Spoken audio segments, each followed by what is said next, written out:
Hey, welcome back. This is the second episode of Broadcast. And today we thought we should discuss something very interesting, a problem that we have encountered day in, day out in the different consumer product that we touch upon, be it Amazon, be it Netflix, be it Airbnb, or Reddit. This is search and discovery.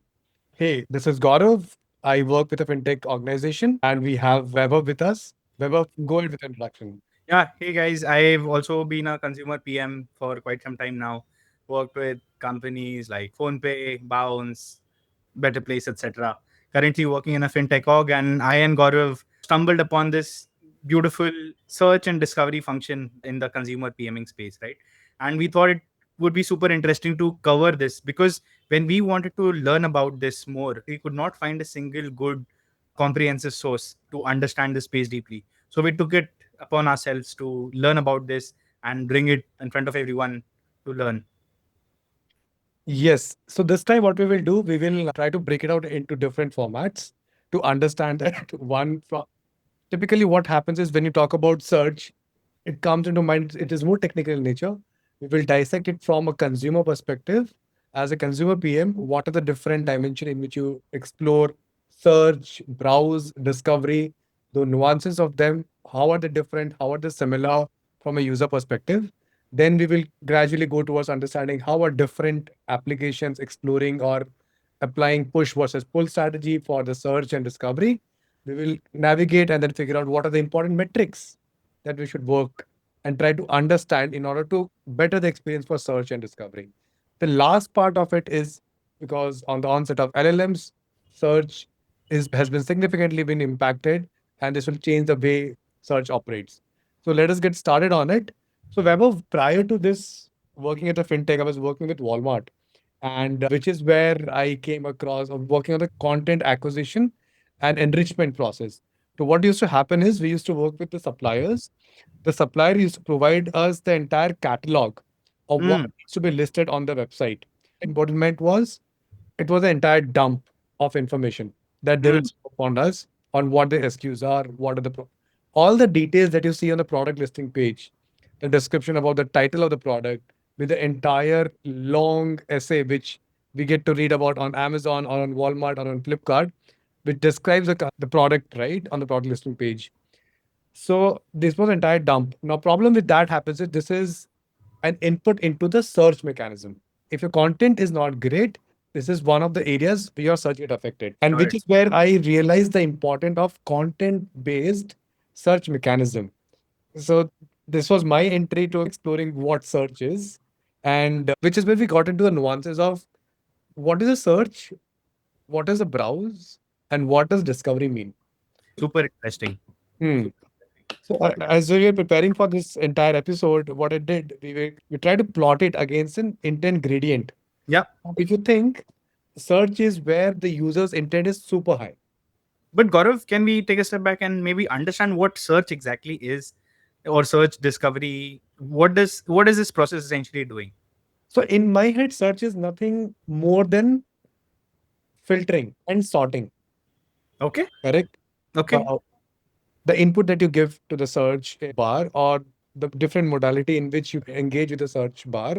This is how you can figure out, okay, this is what I am trying to get to and Mm, apply different kind of filters.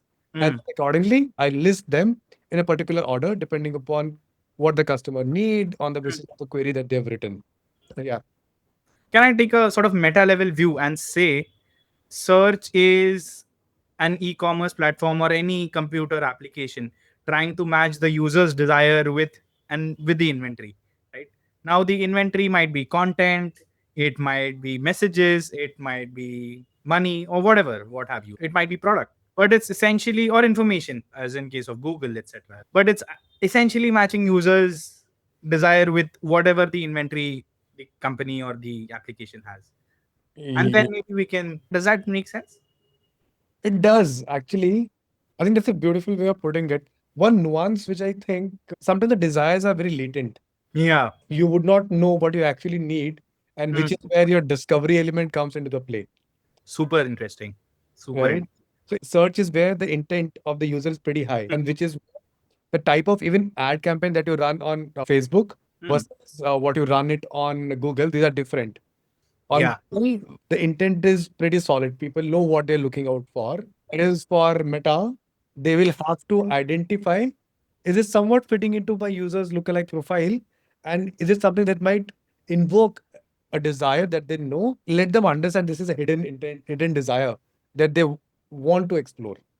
Ah, super interesting. I think we are back at the discussion you sparked, which is like we are essentially matching the desire. In some cases where the search is there, the desire is very well articulated and well formulated in the user's mind, right? But Mm. as we go from search to browse and from browse to discovery, the desire becomes more and more latent, and it is the job of your application or your software to bring it up in prominence. Does that make sense? Yes, yes, it does. It does. I think that it is the right time. I'll pull up that information Yeah. uh, where we were able to plot it, right? Let me just try to share the screen. Are you able to see the screen? Yeah. Oh, super interesting. Yes. So I will try to put it on the full format. If you look at the behavior on the basis of behavior pattern on an intent gradient, right? There are different dimensions. Mm, On a search, if you consider only for search, what happens? The intent is pretty clear, which is what we were talking about, right? And as you go deeper over there, for a browse, just for people to understand, let me just give an example. If you are searching for iPhone 16 on Amazon, I'm pretty sure what you're looking out for, correct? Which is where the specificity element comes into the play. Now, on browse is something I'm looking for mobile phones. mm, That's the overall category. I'm in right. search for something, but I'm not sure what exactly. Wherein the discovery is something I was searching for iPhone 16, but on the evaluation page, I got also tagged with the cover for iPhone 16, where I was not specific about it. I just had a hidden desire, which even I wasn't aware of. Correct. Mm, And which is where, if you plot it, the specificity of the search is being brought about. mm. So, Gaurav, from the perspective, because we are PMs and we write user stories and people wonder what we really do, Yeah, can we say that search is when the user says, hey, I know what I want? Browse is where the user says, I somewhat know what I want. And discovery is where the user says, I don't know what I want. You guys help me figure out, or you guys bring in the hidden desires within me. correct. And which is also where your recommendation also comes into the play. If you Hmm. remember the last conversation that we had Yeah. about Netflix should have IMDb rating or not, if folks you haven't checked it out, you should go and check out the previous episode. So where we mentioned about that, how recommendation is playing into the picture.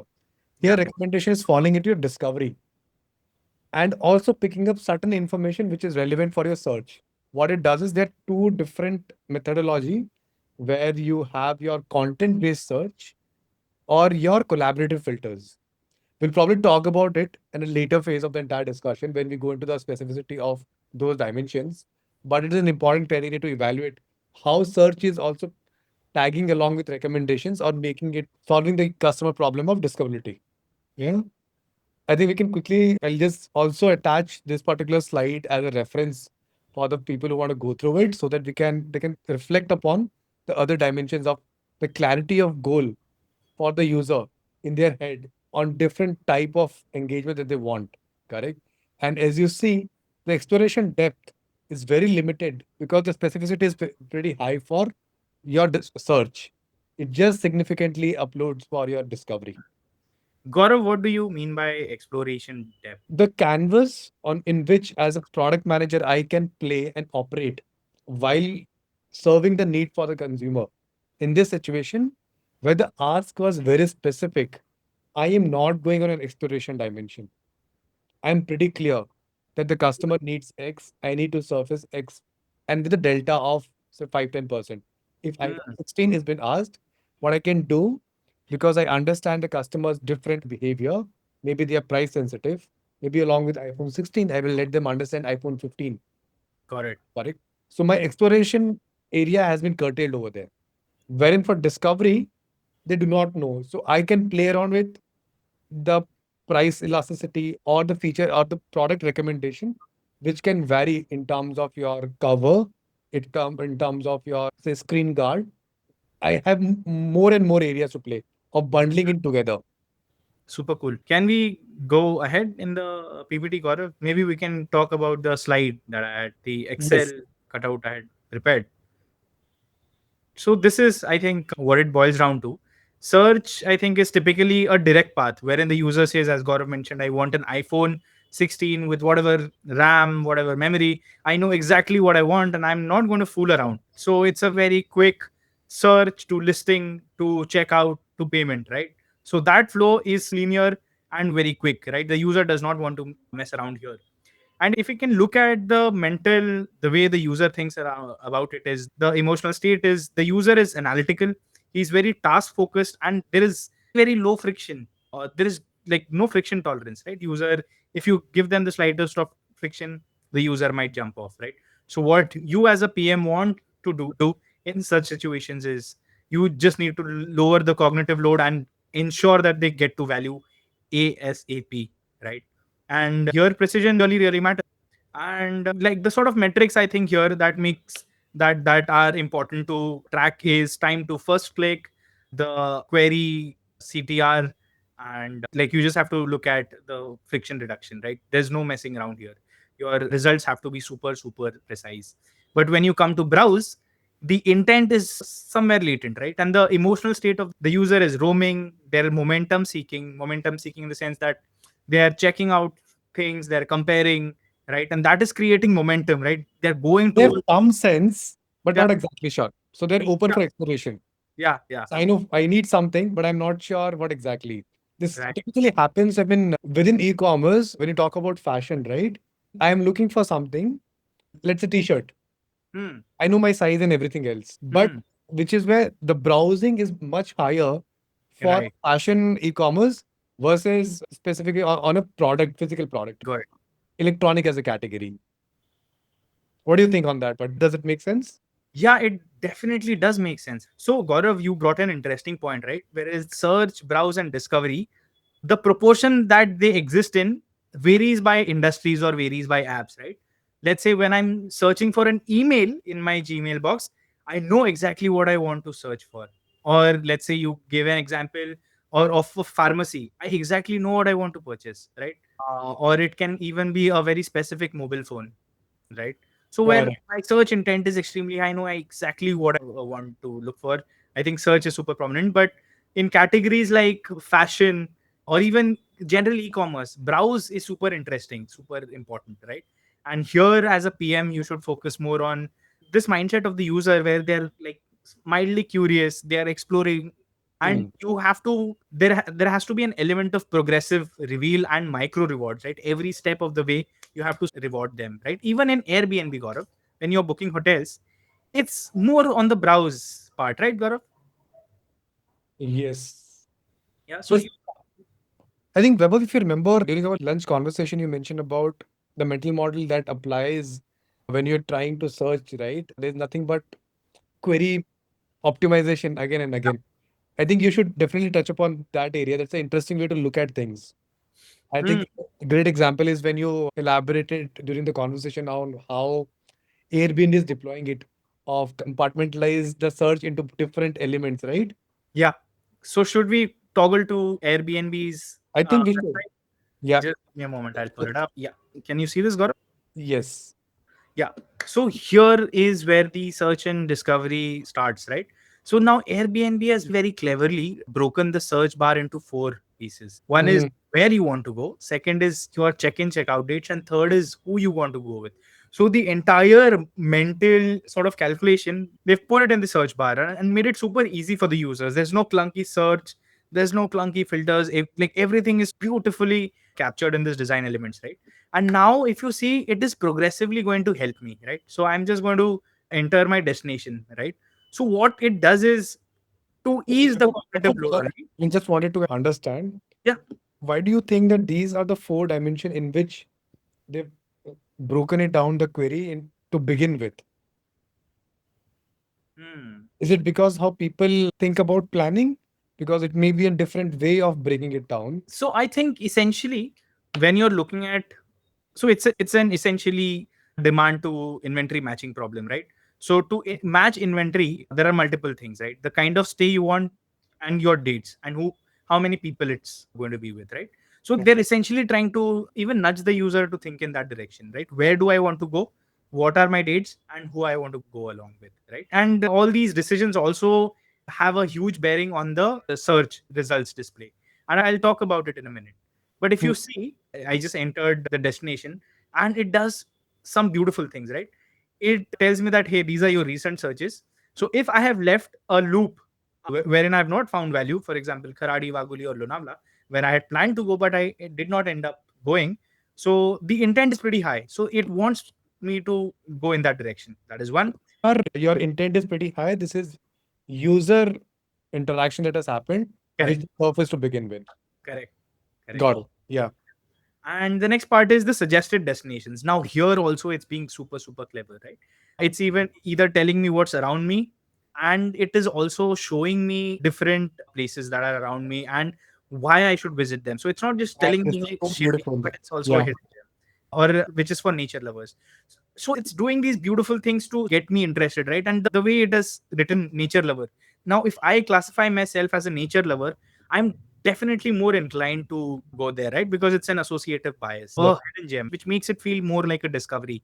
And it piques my curiosity, and it's added all these icons, which is very beautiful in how it captures or reduces the cognitive load, right? So it is not Mm. waiting for me to type it, but it's going to show that.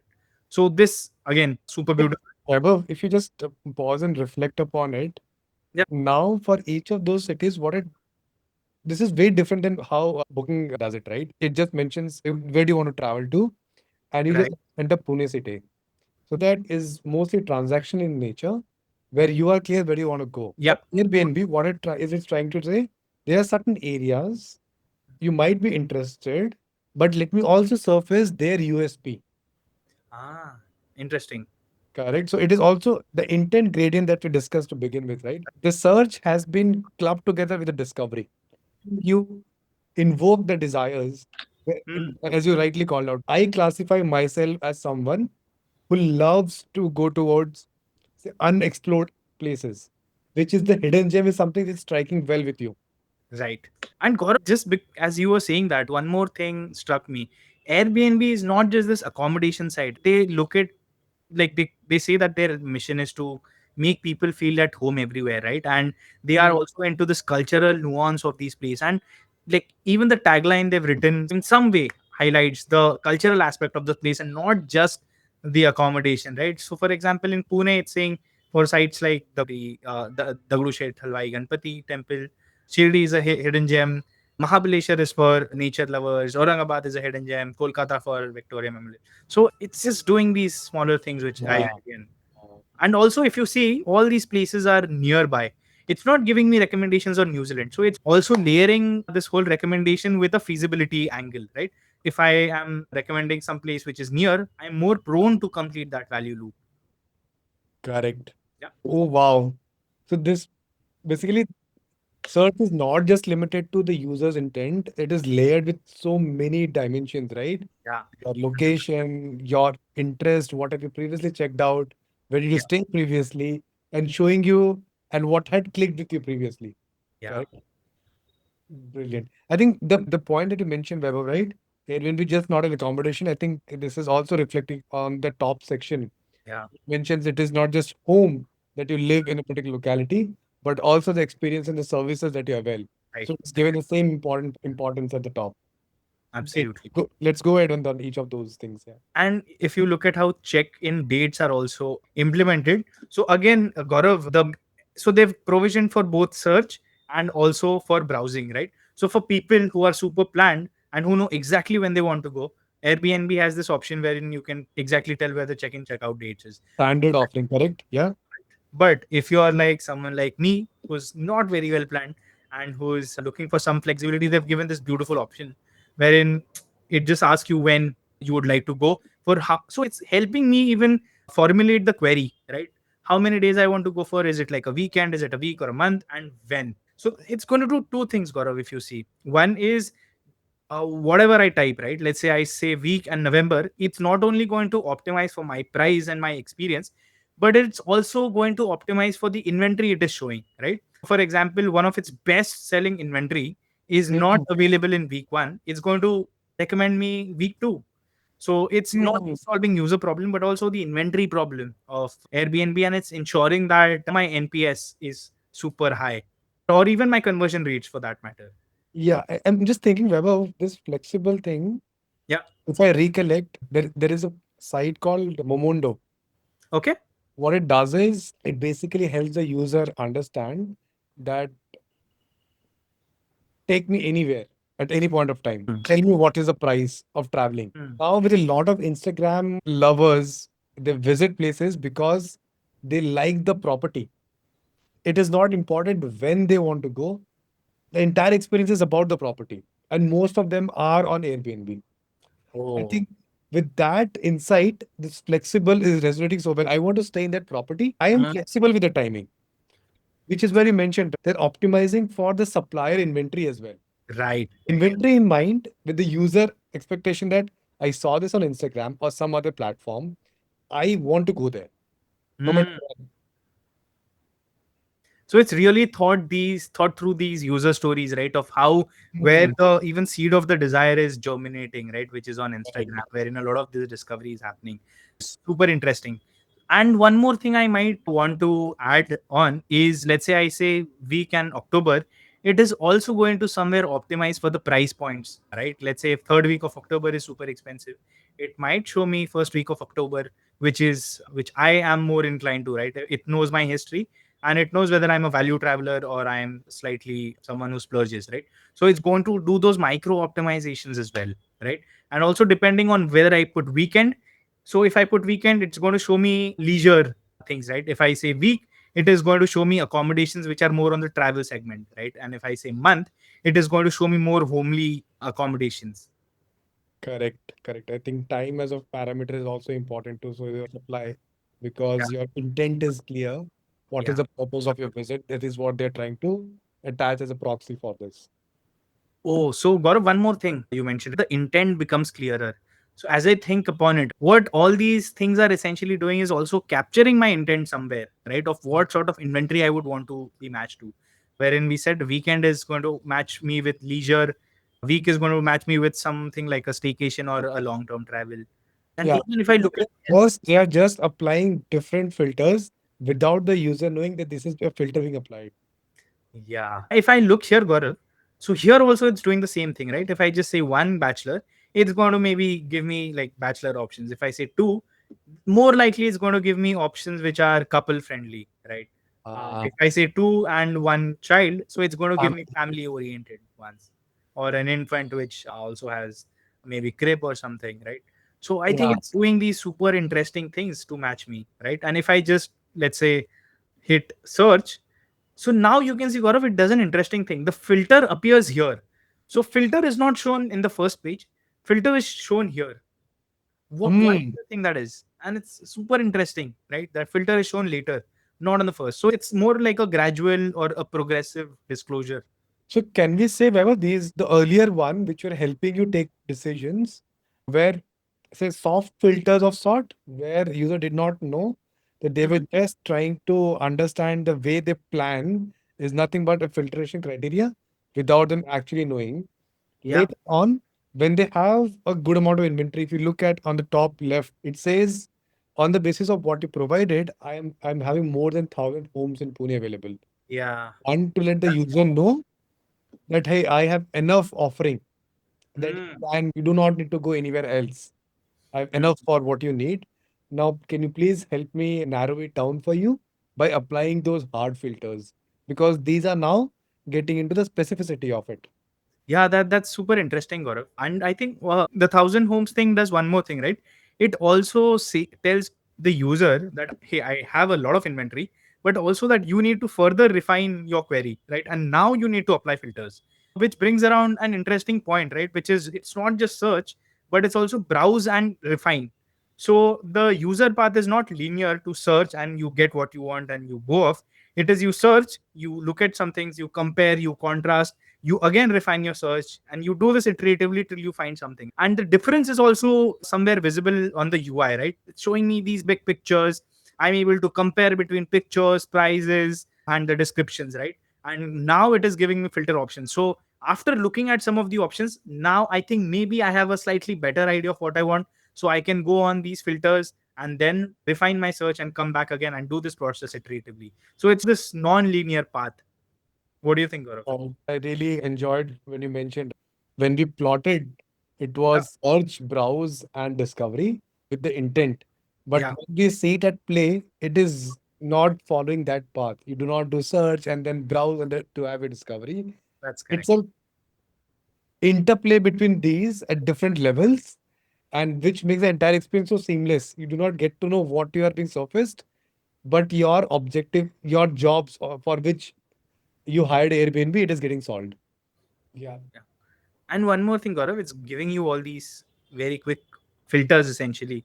But I really like how they've done this element. In a lot of apps, we see that there is a price dragger, but they've also shown the distribution of properties, Mhm. right? So that if I, let's say, put a very small price, it inherently tells me that I'm not going to get anything, right? So even when I'm doing the filtration, it is giving me some visual cues to know where my filtration should be. So I think this is just beautifully done. Yeah, It's 2D price range filter. correct. And if you see the CTA, it shows with the price range and the filter that you applied, how many properties are you landing up. So they're not waiting for you to go back to the previous Wow, scrolling. that's I had not noticed it. That's super good observation. I can just imagine the conversation that, and do we really needed this on the modal? Can Yeah, we not go back and show it on the base screen? yeah, Oh man, but this is you apply filter, you get your information in that particular level. What are you going to land upon? yeah. Great, man. I think really appreciate that. Yeah. Yeah. And Gaurav, all these filters are there. It's not showing in the first screen, but now. So it's somewhere reducing the cognitive load and creating value at each step. So it's not showing me on the first stage wherein you, if you want air conditioning or Wi-Fi or breakfast or how many bedrooms you want or the price range, right? But it's so once I've put in something in search, it's showing me value, right? And in the second step, it's showing me now you need to refine. And if I do Correct. something, and it's again going to show me some value. So it's this momentum building at every step. It's going to give me some pat on the back saying, hey, you're doing right. And you Correct. can keep doing it iteratively. So it's continuing to show value at each step, which I found is super interesting. So, Vaibhav, I think for Airbnb, we have decently tried to understand the interplay between the three. It will be very interesting to touch upon the other applications that we wanted to show that how are they doing differently. Yeah. Right. So just let me share my screen for a moment. Can you see my screen, Gaurav? Yes, I can. I Yeah, can. so we'll quickly go, and maybe after I've gone through everything, you can just quickly tell me whether wherever you want to touch base, which is like a social network. They've done it very simply, wherein wherever I'm doing search, it's just going to give me all these recommendations, which is trending, Mm. and it's not just a simple one line recommendation, right? It has a headline, it has a subtitle, it even has a picture. So I don't, as a user, don't have to read a lot. I can just look at Trump's picture and maybe click on it. So this So, is what is happening here? If you just pause on the Reddit part. yeah, So, Vaibhav, on the Reddit page, there is a search, correct? yeah, The user are pretty clear what do they want to search for. If you see trending today, this is the discovery part of it at play, right?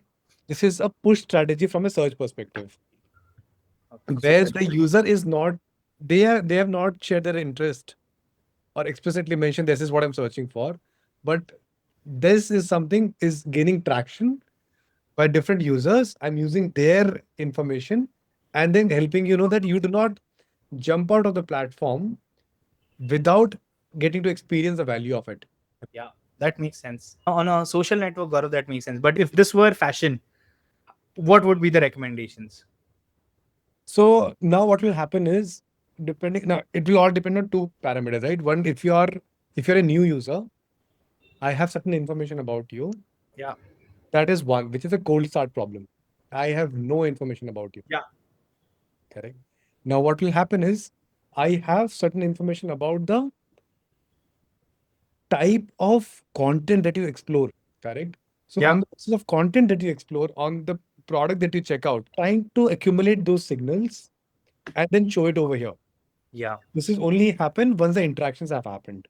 Hmm. Now, at the say on the first time when the user lands on here and they're searching for it, I will tell them what is trending on the platform. Hmm. What particular type of garments, what particular type of outfits are something that being getting explored. So Right. it addresses my cold start problem via Right. search, because search is something which contributes directly to my revenue. Correct. Correct. Correct. In this platform, Reddit is all about engagement. I don't want the user to leave the platform without Yeah. having high engagement. If they Right. start with search and it result into a zero search result, I would still want them to explore what has been trending, what are people like them or people in general on the platform are engaging with. Gaurav, that also brings us to a interesting problem in search, which is the zero search result problem. Can we talk about it now? You want to touch base about it in a minute once we've gone through the slides? Yes, let's go through it and then we should definitely circle back on the zero search. So here now I am going to see Gmail, right? Again, Gmail is extremely search ridden, right? So there's not a lot of discovery. So here it's giving me very easy ways of doing it, right? Wherein I can clearly on the first step tell what exactly I want, whether it has attachment last 7 days from me, right? So these are again very soft, like soft filters, and it's also showing me my previous ones. So to complete the older value loops which I have abandoned, right? And progressively what it does is there is also an option for, if you see, advanced filters, right? Now if I click on this, which is doing in the second step to reduce my cognitive load, it gives me an extremely elaborate filter wherein I can This exactly. is where you have become a power user. Yeah. Oh, yeah. That's also, I think, a great observation. Yeah. So now this is for some, the previous one was something, the usual way of searching. Like now, if you want to get into specificity Yeah. and you want to do certain criterias, this is what they do it, right? Yeah. Now I'm going to come to Amazon, Gaurav. I think this is one of your favorites. Amazon, what it does is before search, it asks which category you want to get into. And it also, even while I'm typing, it is giving me all these recommendations. And I've done something, I've tried typing things. So here, this is, Previous one, Weber, where it was listing all the departments over there. yeah. One helping me understand if you are browsing any specific category in which Mm, you do, you can do that. Correct. Now, if you do not know, you can still go and search. that's And it. this is their way of helping the user know. We are we are having products across so many categories. The customer is aware that the SKU offerings on Amazon is huge, which they claim. Any customer with specific need, are there. So what I've done, Gaurav, I've added a search query, and the within the search query, it is giving me Search. within the search. Oh, So what it's doing is it's within the search, it's taking these implicit filters, right? So the backpack as a category is a filter that Google is going to plug in, and again, the oh, price range is also a filter which is within the search recommendation. Again, wow. this just blew my mind at the level of Wow, I think then this is what brings me to just quickly touch upon the three different type of searches they do, right? Mhm. One is your informational, navigational, and the third one is a transactional search. I think this is where the transactional search is coming into the play. I'm searching by price, and it is giving me an option to interact with those price filters in the query itself. So the base of all search is, Gaurav, I think they just want you to formulate the perfect query to get you to one result. Progressively it wants to do it. But Gaurav, you mentioned three things, right? The navigational search, the informational search, and the transactional. Can you maybe elaborate that in a like very quick way? Yes.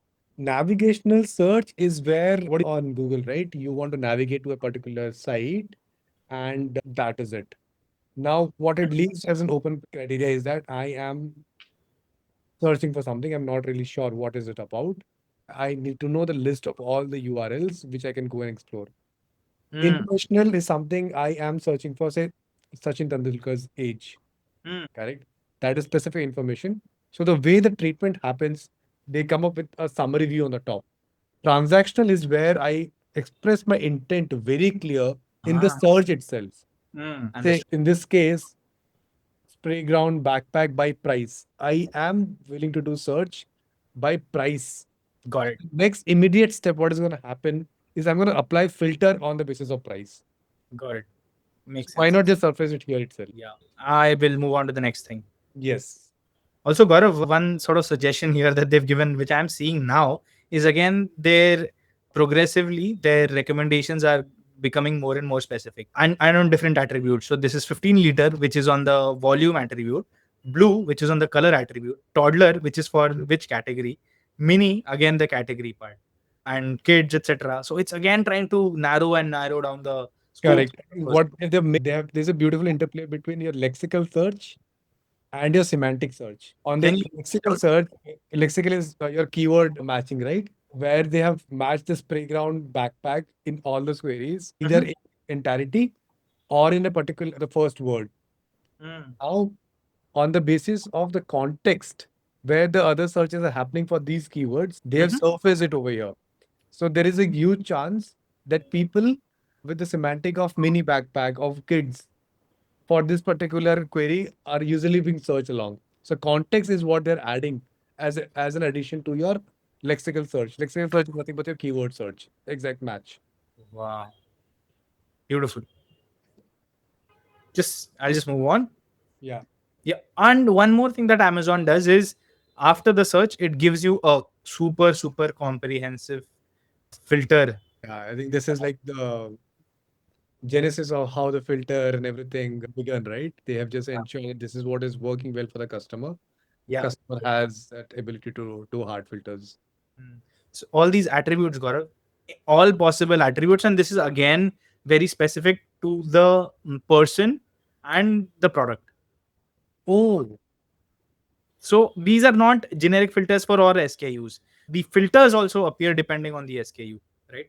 So that brands you see here, gender, yeah. you see the color, you see the seller, but it may or may not be these. Right. But Vaibhav, do you think this is going to be within the same category? It's going to be different for different individuals as well? That may or may not happen. I think you're correct. That may or may not happen. Yeah. But Category for sure. Yes, yes. WhatsApp, I have tried to see. WhatsApp again, I think two, three different ways to filter. One is the search, and then they have given these search bubbles or the filter bubbles, Filter bubbles, yeah. which again, I think WhatsApp is intent heavy or search heavy. It's not Correct. discovery led. This is on the top, right, for WhatsApp. Yes. You remember, Vaibhav, we accidentally discovered chat with AI. Yeah. Yeah. You helped me figure that out. Yeah. With this new searches, do you think would it be something which WhatsApp should also push from systems side in order to drive adoption for these? Or what are your thoughts? Wow. That's actually a good point. I had not thought about it. It's hiding these chat with AIs or channels behind the kebab menu. But I think in future, if you go in that direction, wherein you're going in statuses or you're going in channels, then within that ecosystem, I think you can search. But when you're searching on this particular homepage, it's all about your connections, your friends, and your family. And I think WhatsApp is primarily that. So it is again hiding the other things behind the kebab menu. Correct. I think you're right. The core or the core job of WhatsApp is very personalized for your conversations. Yeah. These are ancillary use cases, which is driving engagement for WhatsApp. Yeah, that's correct. So it does not want to come across as something which is pushy from their own side. If the Yeah. customer happens to discover, well and great. But if the engagement having heavily on those areas, Yeah. then they might consider. Yeah. I think that's a valid way to evaluate things. On YouTube, it's doing two things. Again, the search bar and the pills for. Your search recency, Sorry. uh, Hmm. interesting. Interesting. So yeah, I'm looking at your search history. yeah, Look at. yeah. So this has recency, and also I think these have elements from my lookalike audience as well. So it's not just showing things relevant to me, but also people similar. In the search listing as well? Is it not on the basis of your past searches? No, here I'm talking about the filters that they've recommended. So even these filters are not static; these are dynamic. So Oh, recommended filters of sorts. got it. And this is specific, this is personalized to the individual. Yeah, Makes sense. Yeah. yeah, This is your likes and preferences. Okay. yeah, yeah. So I think this is something that we've covered already. Again, as I mentioned, search on YouTube is more like browse, and it's not a linear path, right? So even after you search, it gives you these options, and these pills change, wherein you can see shorts or videos are unwatched. So even within the search results, it's giving me these options to further and further narrow what I really want to watch. Hmm. And Gaurav, there's also a flirtatious element, right? Wherein I click a video, I watch it for some time, and I hop on, right? So there's Ah, this element of, I don't know how to, if there's a term for it, right? Which is the interaction with some content is not deep, right? I just bounce off very quickly till I find what I really want to look for. So the user journey is not linear; it's convoluted. so this is what a time to value is pretty high for them, right? Yes, yes. Time to final value is very high. Yeah. Yeah. So And again, they have what these else? I'm just curious to understand these search filters. How do you stumble into this search filter? yeah. So again, Gaurav, it has this option here after the search. So every As time you're so filters. used to watching YouTube on the phone, they've done it differently for web, actually. Oh, Understood. nice. Understood. Yeah. So Drive also it is similar. Again, it is the progressive discovery. For Mintra, again it's similar, which is again browse and search and nature. Browse and nature mostly.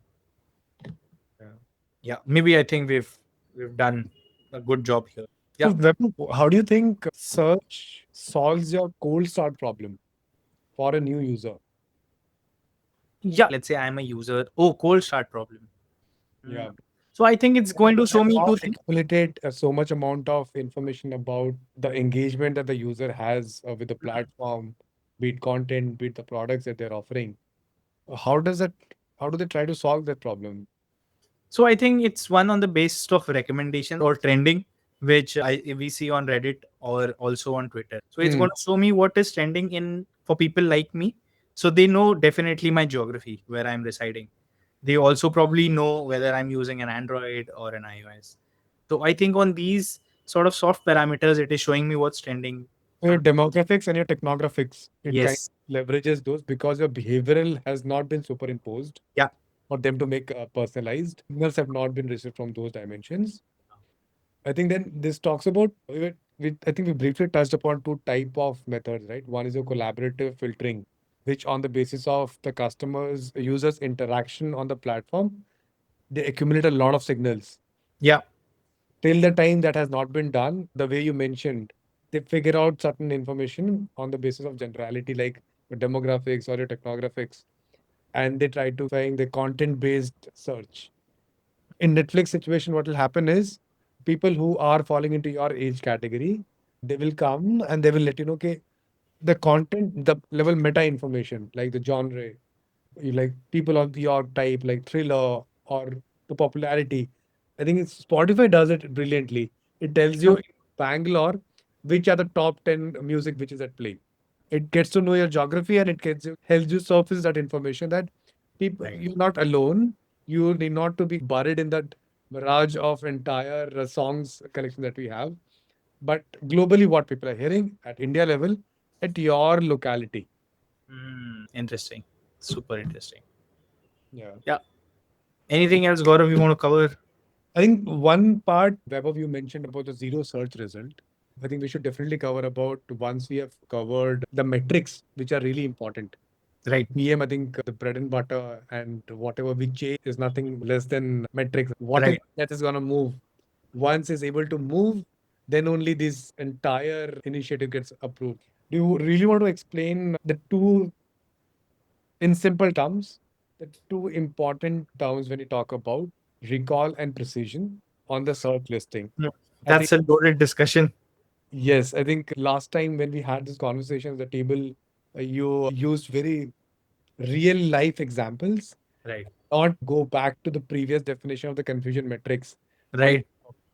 false positive, true positive, right? False negatives. Maybe for the people who are watching it, it will be really important if you can Yeah. pick one simple example and say, for this use case, precision is important, Yeah. and this is how we do it. Right. So I think as when we look at search and then when we look at browse or discovery, this sort of bifurcation comes into action. Yeah. For search, when the intent is super clear or when the user is in a very logical mindset, they just want to get their exact thing and get done with it, right? At that time, you as a platform cannot mess around and give them airy fairy things, right? Let's Yeah. say I'm looking for a Saradon. At that time, you just have to show me Saradon. Even if it is just one result, you show me that. So here, precision matters a lot, right? You don't give me any false positives. So you give me high precision, right? So here, when the intent is high, when the user knows what I want, or when we are in the search domain, high precision. Okay to leave Saradon searches for some, but do not include, say, paracetamol over there. Yeah, yeah, yeah. Because So I don't exactly care what I want. yeah, It is okay from different seller you had Saradon. yeah, Show me. yeah, yeah, 100%. So super clear with the intent and give me only that. Don't give me any BS. That's one. Now, when we talk about more on discovery, let's say I am looking for book, something Hmm. super broad, or a hotel, right? I just say stay. Now here the recall is super important. Don't miss something. Or I'm doing market research. Don't miss something. Wherein the false negatives is something I want to reduce. Yeah, Don't miss out on anything. got it. And now when we're just mentioning about it, I thought another use case of where we start with precision, Mm. but we also cover recall is when you do searches on Tinder, correct? Yeah. When you try to find the right match to begin with on the basis of previous interaction or my chat, I want to be really finding those connects and people who I resonate well with or Mm. past connections or past matches have been. Now, when I'm running out of options, I increase the area, and then which is where give me more information, give me more profiles so that I can be a bit more exploratory in that nature. Got it. Super interesting. So, Gaurav, I think you've seeded the idea for the next episode. We can also do a product tear down of dating apps. Yes, absolutely. I think we should do product teardowns as well. Yeah. Also, now maybe going back to how the search, the technical aspects of search, and maybe very quickly in maybe a minute, we can go there, like Yes, summarize everything. correct. Can you put the slide on? Yes, let me just quickly pull it out. Yeah. And I'm going to very quickly run our viewers through it, and you can chip in wherever you want. Yes, I think we covered this piece. We covered this one. The next So one, what the was the next one. example you want to show? I think Airbnb we have covered this. Yes. Is it here? Yeah. So very quickly, search is just doing two things, right? It's matching the desire or the intent with the the end result, right? And if, so there are two parts. One is the search, and then the results, the search listing. Hmm. What the platform wants to do in search, whatever the user is saying, it just wants to formulate a good query, right? And Correct. all queries it wants to compress into three things, right? It is looking for translating queries into one filter, second, which is the ranking signals, and third is the search scope. Now I'll tell you what I mean with everything, right? Filters is again hard filters. If I'm looking for shoes, you don't show me shirts, right? So Hmm. shoes is a hard filter. Second is the ranking signal. I can say, hey, cheap shoes or branded shoes, whatever. So it's just going to tell me what I want to sort on. And third is the categories or the scope where I want to search for, right? So Hmm. all my searches are going to essentially translate into these three things. Right? Now I'll walk you through the entire funnel or the flow chart of search, right? First thing the user is doing is entering the query. So here again, the platform is helping you enter the query by doing multiple things. It's showing you the a placeholder text, right? Hey, like search for XYZ, for example. Or it is also trying to autocomplete. So it is trying to eliminate all the friction from the user. Even spelling mistake, all these things it is trying to show, right? Third is suggestions, wherein let's say I'm halfway through my query, I just click suggestions, done. Right. So it is really eliminating effort and reducing time to search as well, right? So again, these are the metrics we want to optimize for. And it's also doing facet aware autocomplete, which is again, if I'm saying red shoes, so it's saying, hey, size also. Just like we saw on Amazon, where I'm saying backpack, it's saying backpack under $99 or whatever. So this is the first thing, which is the query entering part, wherein I'm entering the query and the platform is helping. Second is the query pre-processing, right? Which is removing spaces, removing grammatical errors, special case handling, etc. Third, which is super interesting, is the intent classification, which I mentioned, which is the core here. Is it is classifying the query into the filters, the ranking signals, and the search scope. And it is doing two things. One is the signal or intent analysis, wherein the filters, etc., are matched. And it is also doing query expansions, Gaurav, which is super interesting. For example, let's say I go and search Methi on Zepto. How does it know that it wants to show me fenugreek. Or let's say I put something in Telugu, right? So Yeah. it has a repository of all these synonyms, right? So it's also doing search query expansion in this place, which is the query Correct. pre-processing. Yes. I Then always wondered what is the right spelling of aloo. yeah, But somehow it always gets it. so that's interesting. So it's not just showing aloo, but also batata, also potato. Correct. Correct. Interesting. So the fourth stage is index lookup, where again this is super technical, where it's just doing a query search with all of whatever the three things we extracted with the inventory it has. Right. Once I have this inventory, it is going to pass this inventory through a personalization layer, wherein the user's context is feeded. Signals like which device type I'm on, the time of the day, real time learning on how my session has progressed, right? What I have looked for so far, right? Using all these things, it is going to filter out personalized results for me, right? And then on top, you integrate the business logic layer, wherein it's doing inventory maximization, promos are added, ads are added, it's doing revenue optimization. And after all that, it is assembling and sorting your search results. So there you have it, right? When people say PMs don't do shit, this is what PMs are busy doing. Oh my God. There's a lot of layers before the entire listing is being shown. Yeah, Right? I think this is something really, I really appreciate it now. The second part, I think, Weber, with AI coming into the play, I think it will be important to touch upon that what part of those seven stages, I think that we mentioned, right? Those are be seriously getting impacted on yeah, the way the effort has been put, right? Now, if I have to elaborate, querying, it will, user has to enter a query, right? This is yeah, where it begins, right? The second part is about the query pre-processing. All those things which are happening over here, this can be taken over by LLMs and the intent classification. Sometimes you would know, and sometimes on the basis of query. For example, if I'm talking of the same item is falling into two different categories, how do I know what is the real intent of the user? Correct. When I say ice, is it the ice which I'm talking about that needs to be applied as a part of ice pack or as a part of the my cocktail mix? Ice needs is what I'm searching for. So as a part, when the LLMs feed the category information onto it, they can definitely enrich the query reclassification with the intent being fed as a part of it. interesting. Yeah, this is how I mean think. And then when we have particular discussion about how rags are into the play, how within that defined database we limit our searches. So that's a topic in itself, but it's a good initiative for people to go and explore about it. Yeah, But this space in entirety about search discovery, it's gonna be hugely get influenced by LLMs. yeah, And it's gonna just make the jobs a bit more easier for people to find relevant, but also for PMs to do a bit more evaluation of whether LLMs are doing the right thing or not. Correct. super interesting. I think what we have done so far, we have able to identify the intent difference between search, browse, as well as discovery, how different applications are deploying it at play, covered Airbnb use case at depth, and also touched upon Reddit, Google, how do Gmail in particular, how are they deploying search and browse and mixing of search and browsers as well.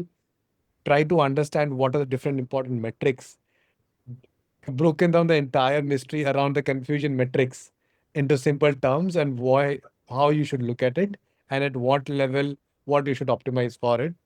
The different, I think Weber clearly nailed it down when it comes about the search function. What are the seven levers along with the search function to operate? And finally, we did touch upon the impact of LLMs as a starting point. We will cover that in depth whenever we reach the episode for LLMs and AI influence on search. But that for something for the next episode. Thank you. I hope you guys have a great time. Have a great time, Gaurav. Thanks a lot. Thank you, everyone. Bye bye.